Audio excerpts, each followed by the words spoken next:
CFM Radio. CFM Radio. It is Wednesday, my dude. Welcome back to CFM Radio, your weekly dose of video game music and news. What is up, Vector? Video game music and news, drinks. I'm doing great today. But if you tuned in yesterday on Twitch, twitch.tv/CFM on Twitch, you saw me get my ass kicked in Street Fighter 6. I went 12 and 22 in the day, and Drix, Jesus, mother of God, I just don't know. Something's not clicking. Yeah, is there some skill-based matchmaking going on? Or are you getting set up with some worthy opponents out there? So it's actually funny. It's funny that you say that because I got a coworker, and he asked for my stream because he's a Street Fighter player too, and he caught some of it, and he was saying that I was fighting people doing shit that he had never seen before, because he's like, dude, that guy needed to be like a Smurf or something. Listen, I'm not gonna toot my own horn or nothing, but all I can say is, facts is facts. I went 12 and 22. That's not a good record, right? So I got some work to do, but everybody knows that I'll be back tomorrow for some more streaming action over on Twitch. If it's a trading card game or a fighting game, you know, Vector's my guy, so he knows what he's talking about when it comes to these things. And yeah, I had to send him an update I got on PlayStation, and you know, he won like 76 games in the last week. That was my friend activity in my feed on PlayStation. I was like, damn, son. No idea, dude. I showed my girlfriend. I had no idea that PlayStation did that. Like, I had no clue that PlayStation had that. Like, oh yeah, your friend does this. Kicking ass at Street Fighter, and then it's out here bragging for you. Yeah, I had no idea. Like, because I will say this, where Street Fighter is a little bit lacking. Even though the runs you're seeing on the screen right now aren't great, Marathon was pretty good. Some pretty good runs last on Tuesday with a couple of friends of mine. We'll have some rotating friends every time I want to get a crew on a Marathon. Yeah. If you guys want to play with me on some Marathon, definitely say so. We're, again, twitch.tv/CFM on Twitch. You guys can come in, drop in, and we'll crew up. We'll get in there. I'm looking to go hard on these last few weeks of marathons. Last week of the season coming up. Let's go. Yeah, I love having Vector as a teammate in just about anywhere. You know, I'd follow him to hell and back for sure. Well, hey, you know what, Drix? If I would do the same thing for you if you keep these sick playlists going. Yeah, absolutely. I will, keep the video game music hits coming. Right now, you're hearing a game called Unreal, but it's for the Amiga. This is the title screen and ending. This is not the first-person arena shooter that, carries the same name. Or first-person, like what? What was the first Unreal? It wasn't even really like a shooter, right? It was kind of like an adventure, like a Duke Nukem style game, you know? Yeah, I don't know. My first entry was Unreal Tournament, so yeah, I never got to that Unreal game. Yeah, I remember picking up the first Unreal game at like a GameStop, the big box one, the big box version of the PC one, for like $10. It was sick.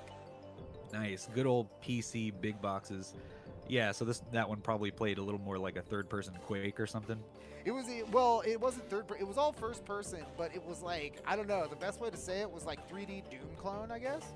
Like, yes, we have the technology. Yeah, because it had that it was very platformy, right? Like a lot of FPS games back in the day, back in the Quake Doom days, those FPS games were like puzzle platformers, right?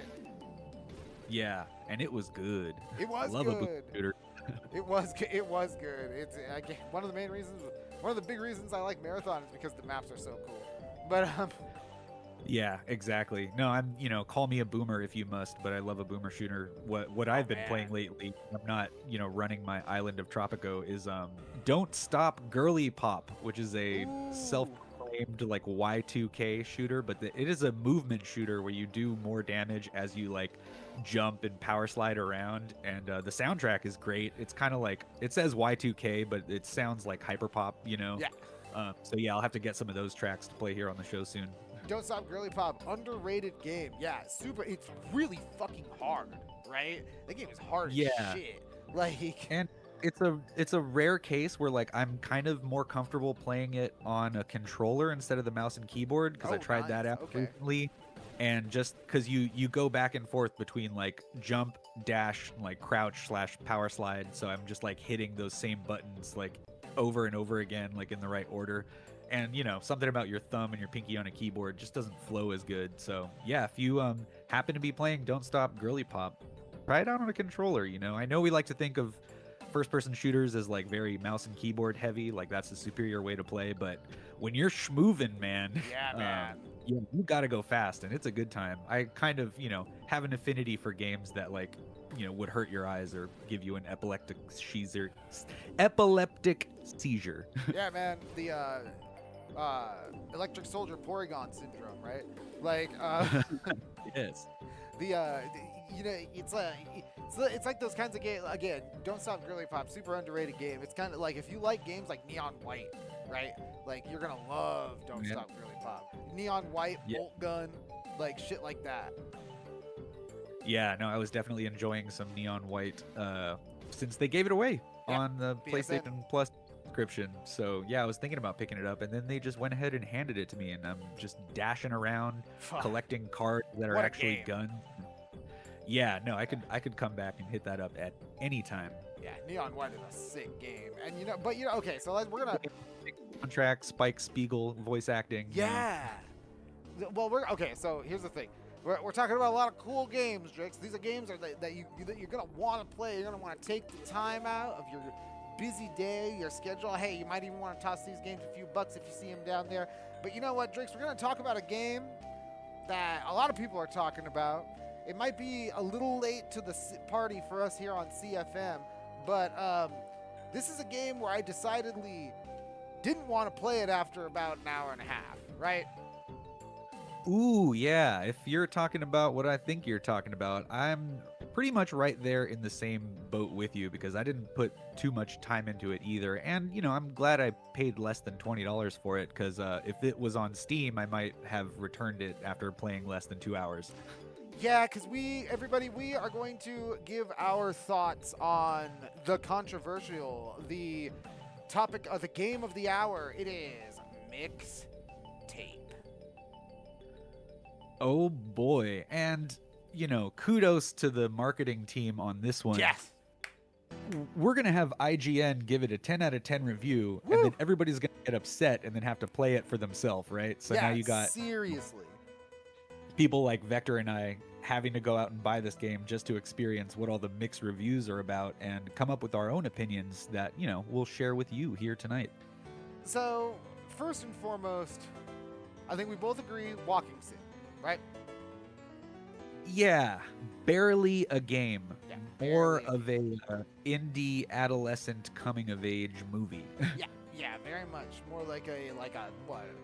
I put about 3-ish hours into it before I just couldn't play anymore. But it's definitely okay. So I will say this, right? I'm going to get it's not all bad. There's a lot of charm. They clearly have the story is, it's a well-tread coming-of-age tale. And again, the mixtape nature, the soundtrack, good. It's good.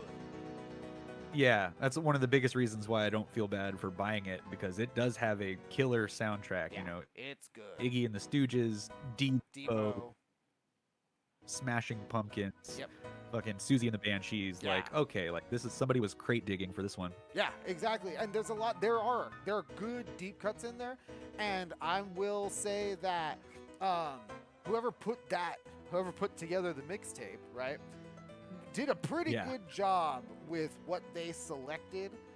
But as far as putting forward a specific vibe, right, because I will say that this game through and through has a specific vibe. Yeah, exactly. Kind of, dreamy, vibey, nostalgic in a lot of ways, almost too many ways. Yeah. And I think Drix is giving us an allusion to what we're going to move into, which is the end of the praise and the beginning of the overall criticism. So my first and foremost criticism of Mixtape is, so here's the thing, right? I'm actually a fan of a good walking simulator. I love Journey. I love Gone Home. I love visual novels, games with a good story and a good narrative. To me, are some of the best times I've ever had in gaming. Yeah, right. I mean, making you the most immersed with Yeah. as little sort of graphics and gimmicks as possible. Yeah, and even the pros of the game, right? There are games that do that. There are games that have a very palpable and articulated prose. You know what I mean? Yeah, yeah, exactly. So when it comes to a game like Mixtape, and I'll preface this: Beethoven and Dinosaur, the developers, they created The Artful Escape, which is another game. Without going into too many spoilers, I do want people to play that game before they completely judge Mixtape.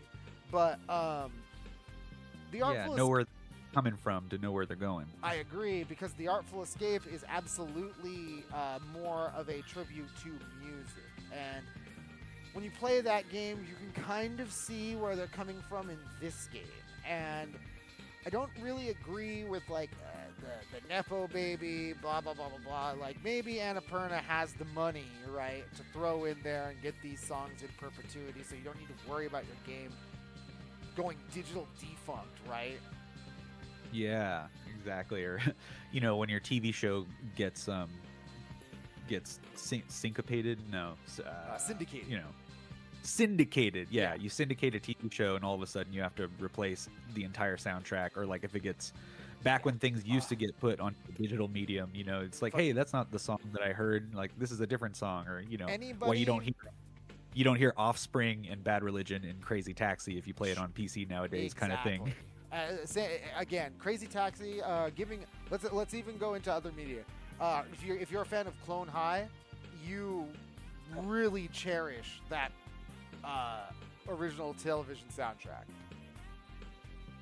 Yeah, exactly. The show predecessed Total Drama Island and all that. Yeah, exactly. Like, because that soundtrack had some fucking bangers. And the reason why we're touching on all of these touchstones is that when you play through Mixtape, this game, for better or worse, is going to depend wholly and complete. Your impression of this game is going to wholly depend on your exposure, your familiarity, and your love of 90s nostalgia. Not culture, not as it was, not how it was, just 90s nostalgia. The fuck Jerry fucking retro Taco Bell aesthetic, right? Like that. If you're into that, this is your game. Yes, your entertainment value will vary with age gap, right? Yes, absolutely. And this is one of those games where maybe if you didn't grow up in the States, right, during this time, or maybe you, let's say you were on the outskirts or an adolescent a little bit, like me and Drix.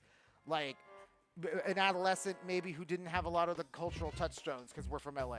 So it's, Yeah. I don't know where these trees came from in this game. Yeah. The Pacific Northwest somewhere or the Midwest? Who knows? Yeah. So and that's the thing. That's the first kind of point of disconnect, is that you really don't have this place that you're in isn't really rooted in any sort of reality. No. Yeah, it like tries to get close, but just doesn't quite feel right. Like even as I was playing it, I was like, like you want to, but you're really not exactly taking me there because you're still using too much like modern language. Yeah. It's very modern, and again, your mileage is going to vary on whether or not that compromises the nostalgia for you. But there's a lot going on in this game that simply is glorifications of actual subculture shit. Like, growing up in the 90s as a kid, skaters were like skateboarding was seen by like half the population as really lame and dumb, and the other half of the population as like dangerous and almost a crime, right? Yeah, pre Tony Hawk, that is. Pre Tony Hawk's Pro Skater. That was kind of the thing that blew the whole thing open. And if you don't like, and it's weird to give that credit to the game. Oh, of course we're giving credit to Tony Hawk's Pro Skater on a video game news show, but that really was how, like, what broke the barrier, right?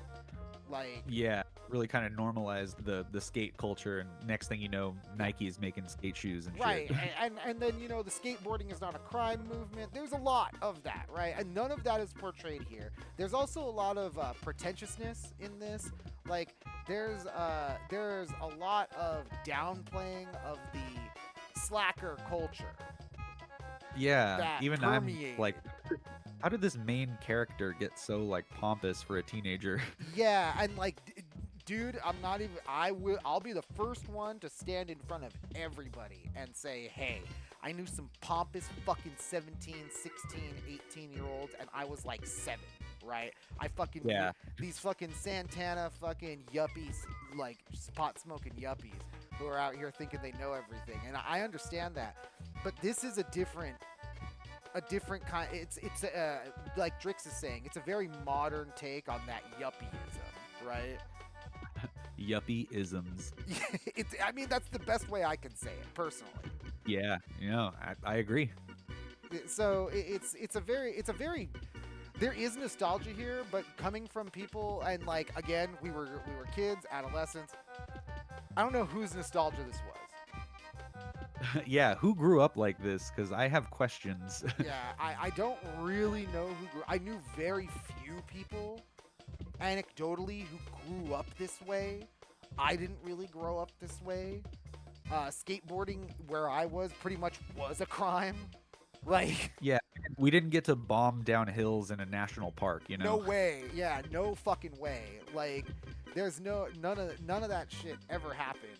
And but there are things in here, like the more innocuous things and the more, I guess, for lack of a better way of saying, lighthearted things, like mixing your slushies together, photo booths, hanging out at the mall all day. You know what I mean? Shit like that was real. Get some things right, you know. I do appreciate the sort of like music snobbery that goes on, where it's like, oh yeah, we know about music and very media, 90s. And we really, our taste is just so elevated, even though we're teenagers. A very 90s attitude, but again, it was a very different feeling than this almost, funny enough, millennial-ish presentation. Like, there was very, like, again, you were really pretentious, but you were also a slacker. So you didn't really have a lot of like logical grounding, like someone like Stacey Rockford has, right? She's got a lot of logical grounding in her reasoning for loving the things that she does. But a lot of people were way more like Slater, who actually also is a lot more like Rockford, but just in a more flippant way. You know what I mean? You know, somebody just romanticizing what it's like to have a group of friends. Yes, and that's ultimately where I think the game truly falls apart. None of these characters feel like anybody real. Everybody feels like a caricature. Everybody feels like they're like a plot device, a function, and you can tell what would you say? Like an hour and a half in, what the big problem's gonna be, right? And it's not a good, or you could take that. Your mileage may vary with the storytelling in that fashion, but the fact that you can see every story beat coming from a mile away is kind of archetypal, you know, indie adolescent flick. Yeah, and I could be watching Wayne's World if I want to hear somebody yell car. And see, ultimately, Drix, like, that's the biggest point, because like, what was your biggest, I guess, what was the point where that made you be like, all right, this is pretty much it for me? Like, couple of hours that I played it, I don't think I made one meaningful decision that mattered or like had any kind of consequence, you know? Yeah. I think that's what did it for me because I like thinking a lot. Like I like strategy games or even like action stuff, having to plot out your executions and things like that. But I just feel like and I was telling Vector too, even in like Life is Strange, like at least you get to go like mess up something in the timeline and then like Right. revert back, you know, because of your weebly wobbly timey wimey travels. Right. But in Even this one, it's like I'm just hitting a button so that I can headbang in the car on the way to get fast food. you know, Like, you don't even need to do anything at that interval.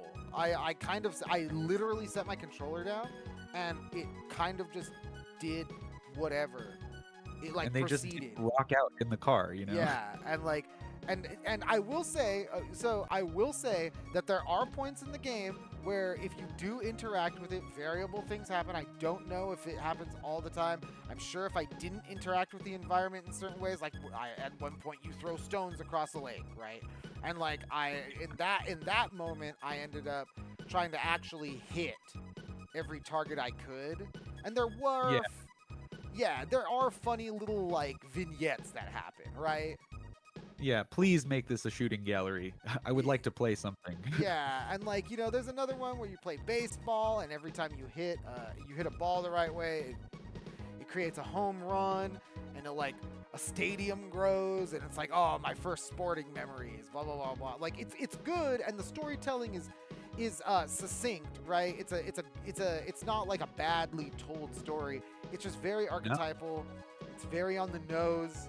I think Mixtape is to 90s nostalgia and nostalgia bait as Octopath Traveler is to JRPGs.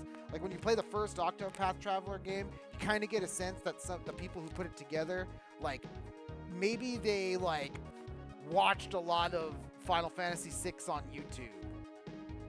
Or Yeah. like they watched a lot of like not Final Fantasy 6, like Final Fantasy what? The Onion Knight one, 3 or some shit like that. Like 2, yeah, you watch 2 or 3 actually. Like and you kind of mash those ideas into that game.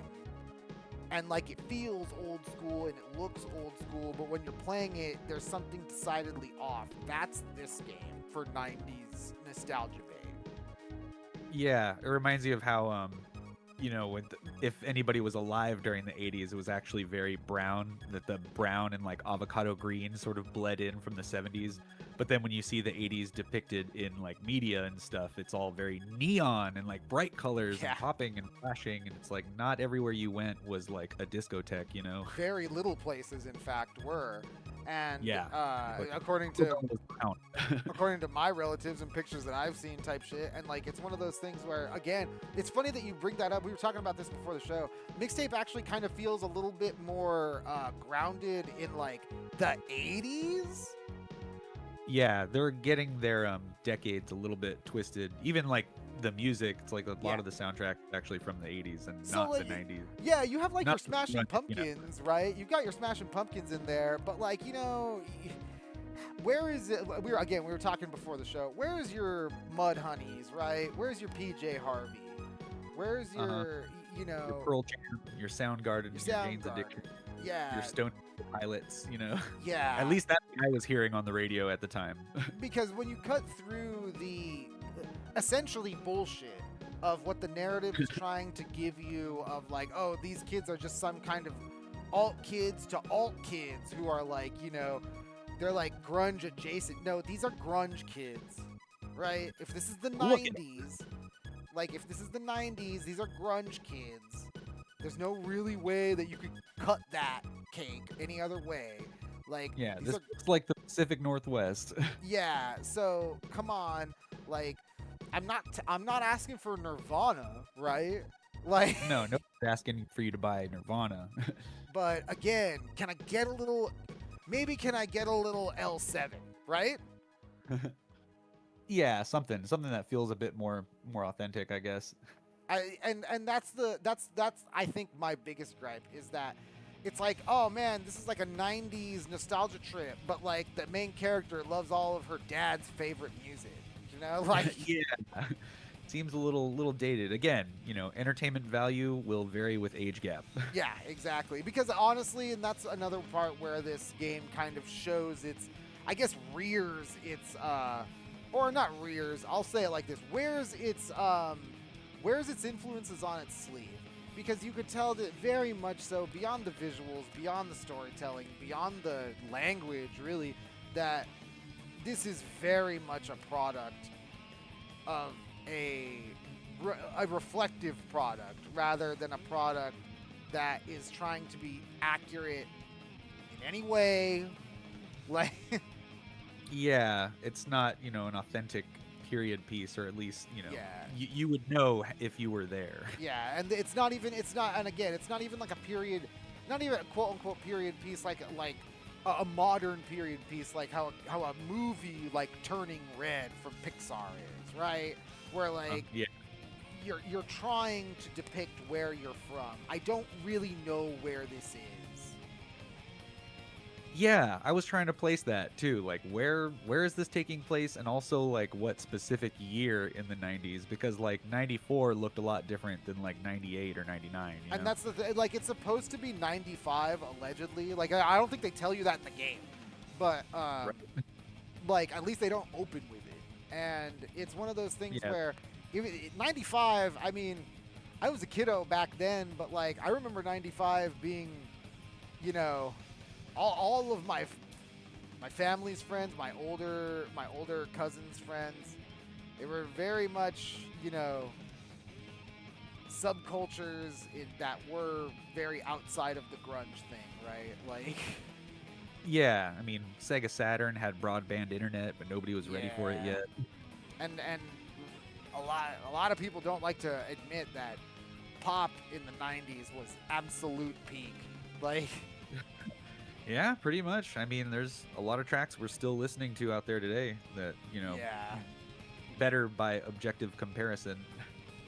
So that's the thing with Mixtape. Your mileage will vary greatly based upon your age, based upon your exposure to this kind of culture at this specific time.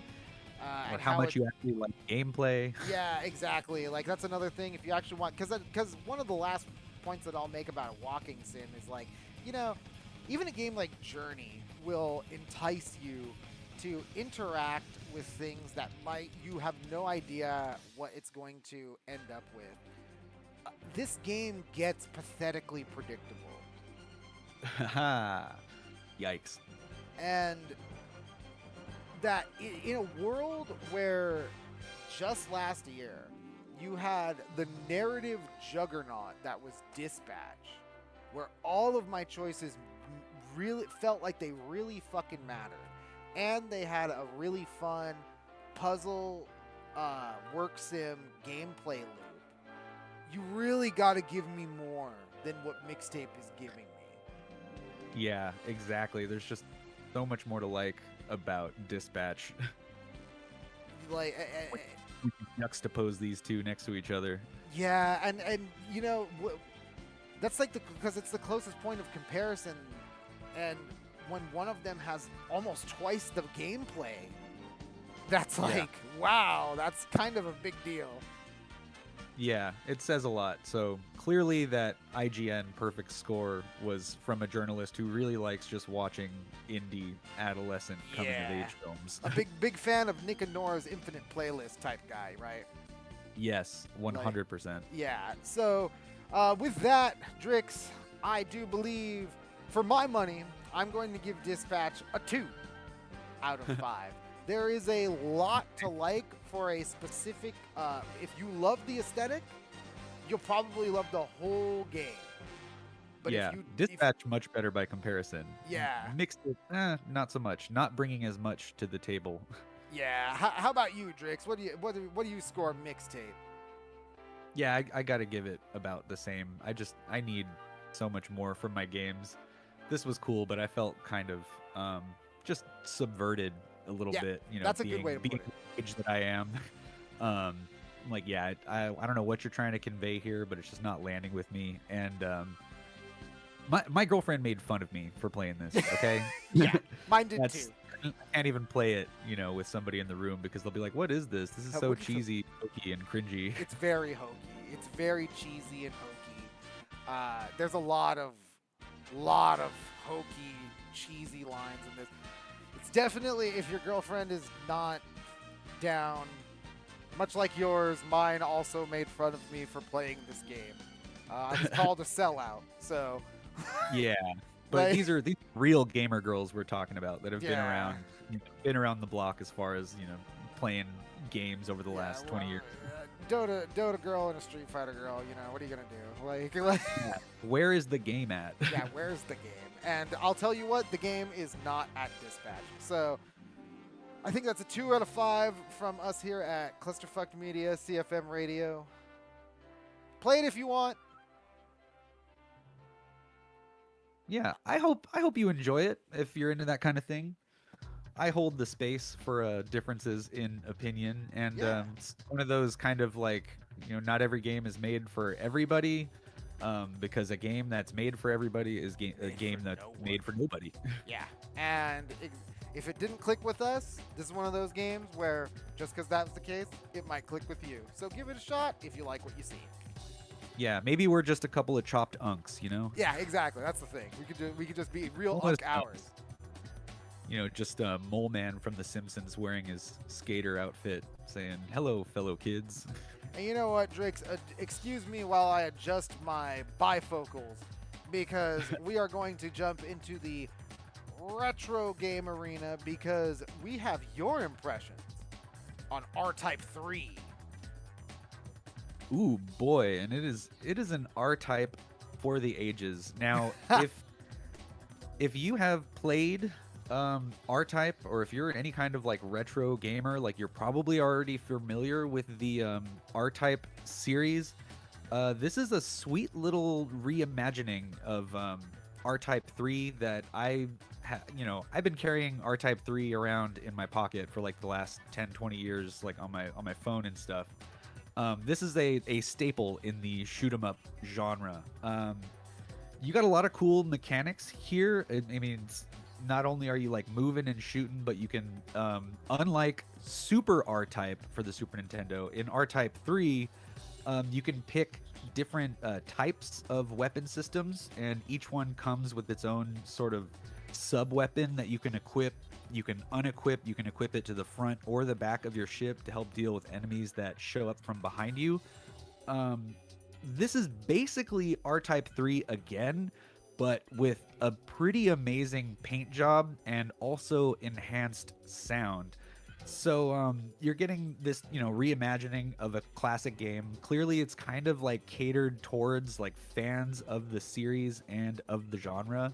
I'm not the most ace pilot when it comes to shoot 'em ups, but this game in particular, it's what you would call like Nintendo hard. Your success or failure is basically determined by your level of like Mega Man, original numbered Mega Man game pattern recognition, where it's like you need to be here at this time. If you want to shoot that, you need to be at the right place on the screen and be able to dodge whatever is coming your way. So it's pretty tough. I've put a couple hours into it, and I still have not gotten past the first stage, which is why I'm not reviewing it fully tonight right now, because I need to get good. I am not the type of person who would give this game a bad review because I suck at it. So I'm gonna have to get good. I'm gonna have to dodge some bullets, and at least make it past the first stage. There's only like 7 tops, but haven't even seen like a boss fight yet. But one of the really cool things that sets this game apart is you can switch back and forth between like sort of the classic visuals and sound and like the modern updates and stuff. I thought that was pretty cool, because you're basically playing a Super Nintendo, but like at the perfect aspect ratio on your 40-inch 4K TV, which there's something really cool about that. Wow. But yeah, other than that, it's pretty much like a classic shoot 'em up. It's just, again, very hard. It's a skill-based game, quite the opposite of Mixtape that we just talked about. Um, so yeah, you're gonna have to get good. I'm gonna have to get good. I'm gonna have to make it past some of these waves and deftly maneuver through these obstacles. And yeah, you'll hear from me with my full score next week on CFM Radio. Well, damn, Drakes, I gotta say, this game, the visuals are fucking insane. They're so good.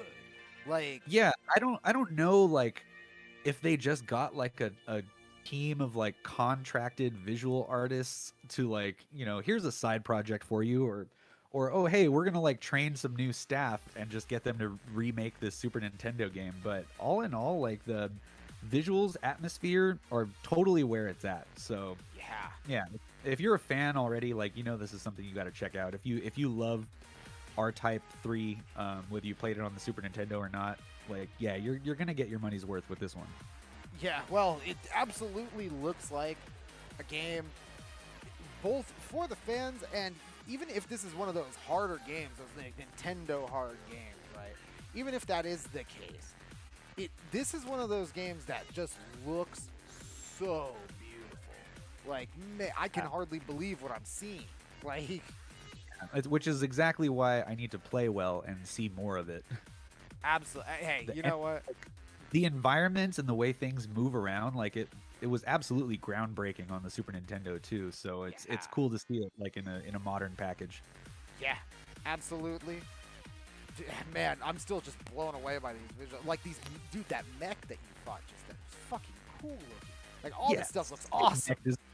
Yep, and the soundtrack absolutely matches. It's just pumping, driving, rocking, shredding the entire time. And I love how, with the press of a button, you can switch back and forth. Yeah, that's so modern cool. visuals and classic visuals, and you hear the shift in the soundtrack, and it's like, oh yeah, that's my sweet nostalgia pill right there. Dude, when the shift happens, that effect is really cool.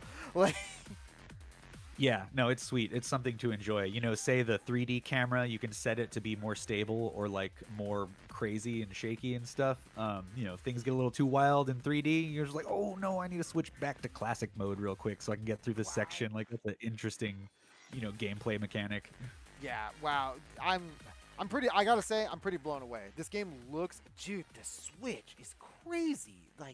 Oh my god, yeah. That's it's flawless. It's seamless. It's better than the Halo Master Chief Collection. It's pretty mind blowing to see that happen in that way with such a smooth transition in real time. Wow. Yeah. I played some of the Tomb Raider remakes where it's doing the same thing. Just kind of felt clunky and didn't have the same contrast between wow, this looks great and wow, this looks classic. Yeah. Because it doesn't because you're right. Tomb Raider, when you do the switch, it's kind of oh, it looks old. It's not classic, right? This, when you do the switch, you're right. It feels oh, this is this is how it was it used to look.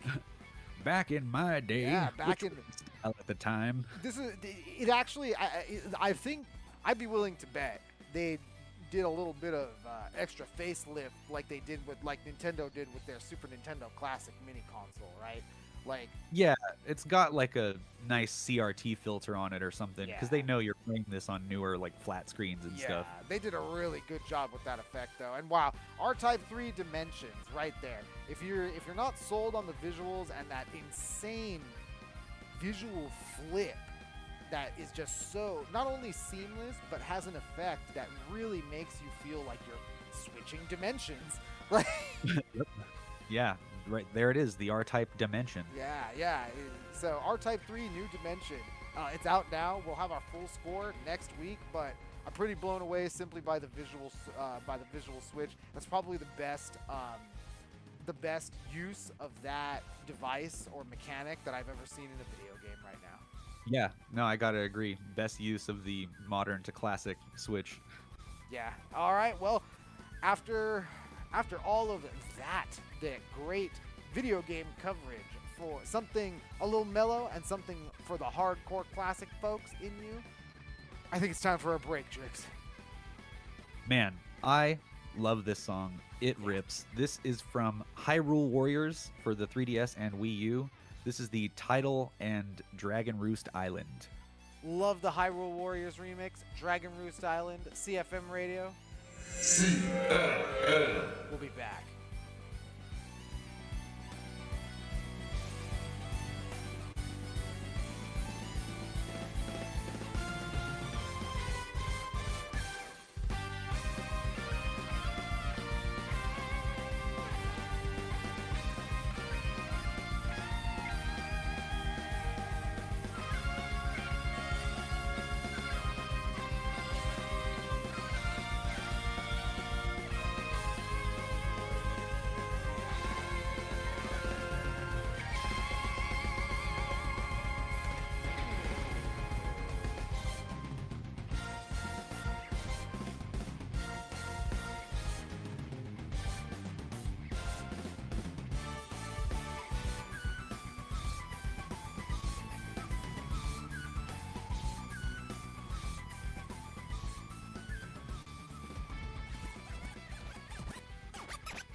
CFM Radio.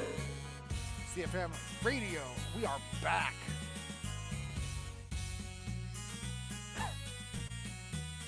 We're back, and we are coming out of a hot track. That was It's a Small World ducking hardcore mix from Dance Dance Revolution Disney Rave for the PS1. Holy shit, man. Like, that is so crazy. You know, you see these old, like, there's so many DDR like remixes and spin-offs that are licensed, that are lost to time. DDR Mario mix, DDR Disney mix, like, there are so many. Yeah, the Disney Rave. I think even record labels teamed up with B-Money for that shit. So yeah, exactly. I mean, how else do they get things like the specials and Aqua or whatever? Yeah, but right. I am the antithesis of a Disney adult. Like, I'm even reluctant to play like Aladdin and Lion King songs on here just because I'm really not a fan of like the Disney, enterprise. But man, that song slaps. That's a banger, yeah. That Small World, it is a banger, and it is a small world. If you never hardcore mix, and you bet Donald Duck was back there in the visuals behind all those arrows and stuff. Oh fuck yeah, he was out there swinging that fist, right? Yep. And before it ends, this song is from RuneScape, a song called Flute Salad. flute salad. We're gonna put up some kiln while we listen to it. And because Drix, before we jump into more video game news, we have, of course, new releases. Yes, we got, some pretty main characters showing up in this week's new release segment. Am I right? It's a big week for releases, Drix. Yeah. So, first game we've got is a Nintendo star. This is Yoshi and the Mysterious Book. Yep. Everybody's favorite first-party Nintendo dinosaur is back to gobble everything in sight. And from the eShop page, quote, join Yoshi in a charming new... Oh, loading. Join Yoshi in a charming new adventure in Yoshi and the Mysterious Book, a Switch 2 exclusive. Play as Yoshi and help a mysterious talking book named Mr. E remember the creatures living within his pages. Open him up, explore colorful habitats, and experiment with each creature to learn all kinds of surprising facts across every page. On your journey, you might find Bowser Jr. popping up in habitats. What could he be up to? Yeah, I am super into this. Not only, this first-party games are coming for Switch 2. Yeah, finally.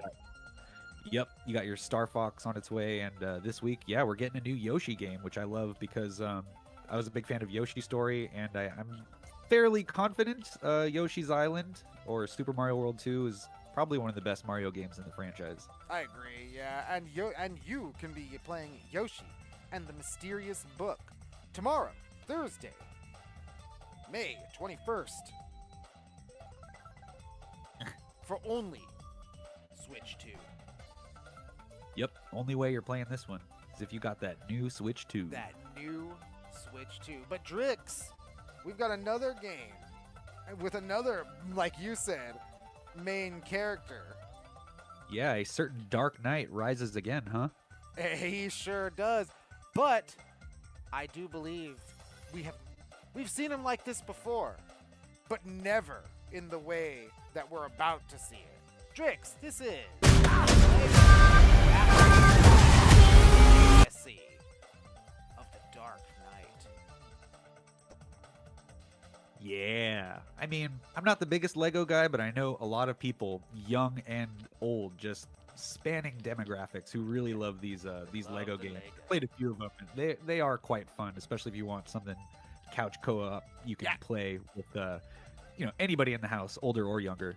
The couch co-op aspect absolutely is fantastic, and I do love the parodies. You saw it right there, all the bats shitting on Bruce Wayne. It was amazing. Yeah, Lego jokes are pretty funny though. They're pretty good. Somebody dying from a fall and they just explode into little bricks and stuff. Holy shit. So, all right. So, Lego Bat from the Steam page, quote, rise as the Dark Knight and experience the essential Batman story in a bold, action-packed adventure with hard-hitting combat, an open-world Gotham City, and the signature Lego charm that fans know and love. That is Lego Batman Legacy of the Dark Knight that is coming to you Friday, May 22nd for PlayStation 5, Xbox Series consoles, and PC. Yep, little Dark Knight for all your platforms just in time for the weekend. And you know what, Drix? This is I gotta say, really quick, credited in the credits of this game, the development studio known as none other than Rocksteady has been credited as a gameplay assistant. So that's probably why it has these Batman Arkham controls. Yeah, right? It's got a pretty sweet seal of approval there. And finally, a new game that kind of flew under my radar until I checked it out. But if you were a fan of Disco Elysium, you probably already know where this is going. Oh yeah, I've heard a lot of talk online about Disco Elysium. I should absolutely play that, but This one's also looking pretty sweet too. I've been seeing it come up on the reels, and looks like, good story, good isometric strategy, and decisions that matter, right? Right, because this is Zero Parades for Dead Spies. Yeah, and I'm loving what I'm hearing about the story for this one too. Spy messes up a mission, gets ostracized for several years, and then gets the call, has to get back on the spy job. Back on it. And here it is from the Steam page, quote, "From the creators of Disco Elysium comes Zero Parades, an espionage RPG. You're a brilliant but tormented operant on one final desperate assignment. Gather your broken network, untangle a web of lies, and prove yourself on the world stage, or blow it all up again." Hey, why not? And Zero Parades for Dead Spies releases tomorrow, May 21st. That's a Thursday, for PlayStation 5 and PC. Yeah, this is quite a lineup that we've got this week for new releases. You got Big Yoshi, you got time. and yeah, definitely something for everyone, as we always like to say in gaming. Big time releases for everybody, really. So it's like you said, so it's pretty nice to have something to be able to look forward to, something to grab in this weekend. And you've got everything, right? You've got the high dollar in Lego Batman, or a game or Yoshi, and then you've got one on the a little bit more budget, $40, right? In Zero Parades. Yeah, but isometric spy with a great story, you're getting your money's worth on that one. Indeed you are, especially if you're looking for something more from the creators of Disco Elysium. And even though here's the thing, we're gonna put it out there, the original creators of Disco Elysium no longer work for the publisher. It was a very messy situation, but and I do hope they get their someone allows them to have the rights to the Disco Elysium IP. But a lot of the people who worked on Disco Elysium, a lot of them, you can just look at the credits, worked on Zero Parades. So if you liked Disco Elysium, you really owe it to yourself to give Zero Parades a shot. Don't worry about the publisher. Support the artists. Yeah, I mean, if you're not separating the art from the artist, you're separating the developer from the publisher then, right? Yeah, that's unfortunately one of these days, like something like that has to happen, right? These days there's especially with if you're a fighting game fan, I'll say it like that. Yeah, but at the end of the day, a good game is a good game. It's a good game. All of these new releases look like pretty good games. And I hope everybody is ready to talk, because we've got our new game releases out of the way. But Drix, I do believe it's time for some gaming news. Video game news. Let's do it. Enlighten me, Vector. Well, Drix, here, let's just start it off. We don't have a ton of in-depth news stories this week, but we do have a couple of them that might put people a little bit, let's say, off-put a few people, right?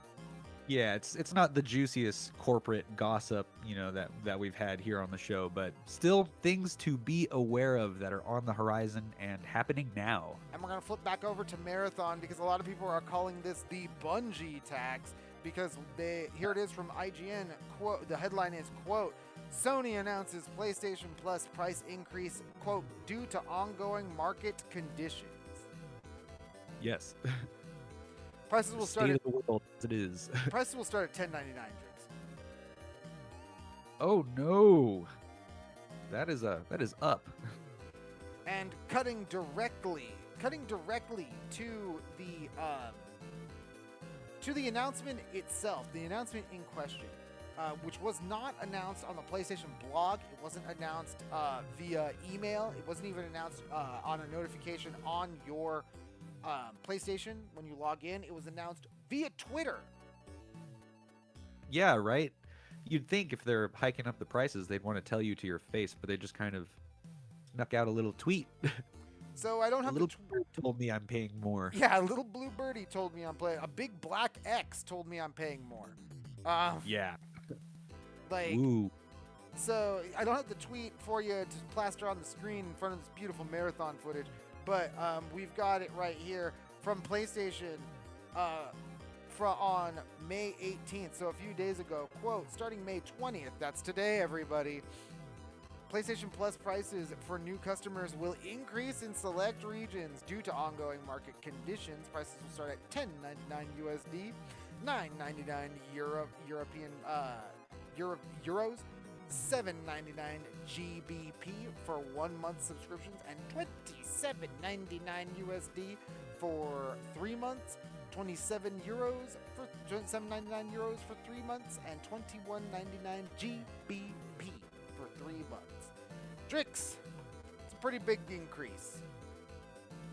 Yeah, I mean, there's so many tiers and levels Yeah. and purchase plans. I get kind of twisted because I used to buy like the whole year of PlayStation, but that was before they added like the streaming and stuff. But I've had the PlayStation Premium level subscription for a while, and I've been enjoying the crap out of the games that I've been streaming lately, even if they are the best games of like 2 years ago. So yeah, I think it's kind of worth it to pay for for your digital version of Blockbuster, which is now gaming Netflix. Yep. But yeah, a price hike is a price hike at the end of the day. Yeah, it's pretty rough. But I think it's pretty rough, and it's unfortunate that it's mostly for new players, because if you've got your if you've already got your sub locked in, this isn't gonna affect you until it lapses, right? Like, Yeah, you've already got it for 3 months or a year or whatever. yeah, it's not a huge deal. Like, you just gotta prepare to pay another like $3 on top of what you're paying normally, and that may be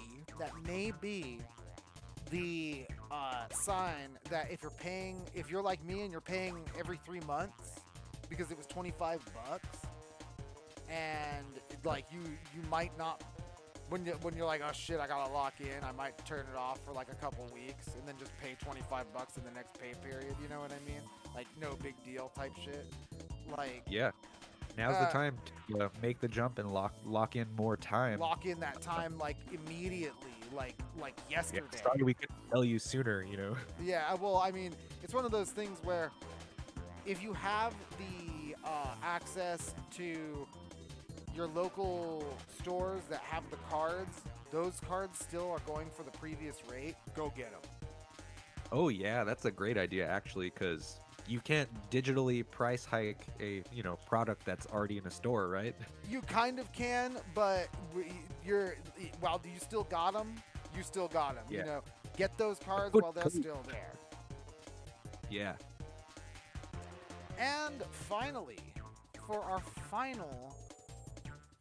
final story for the night, we're gonna switch things on over to Mugenics, because you know what, Drix? I don't have any Subnautica footage, but we're talking about Subnautica 2. Yeah, we're taking this next bit of news underwater. Yeah. And it sounds like it might be, people are drowning, Drix, because here's the headline from Eurogamer, quote, predatory as hell, Subnautica 2 EULA sets $50 max damage payout limit, bans VPN use, and has fans very concerned. Oh no, we're getting restricted. Why would a game have to have any concern whether or not you're using a VPN? So, from the article, quote, Subnautica 2's EULA, that's the end-user license agreement, has been picked apart by curious fans who have discovered a handful of eyebrow-raising clauses, such as a ban on VPN use, as well as a maximum payout for $50 in the case of a user suffering damages. Yikes. Yeah, so even if they do you dirty, you're only getting $50 back. And again, from the article, quote, while many of the clauses are causing outrage among a portion of the Subnautica 2 fan base, a few appear especially egregious. One controversial clause outlines Krafton's right to take away access to the game at any time and for any reason. Another note notes that a player is supposedly not able to play the game on multiple devices without multiple licenses. Another state says a maximum damage payout of $50 in case of user damage. And there's also a ban on using VPNs while playing the game.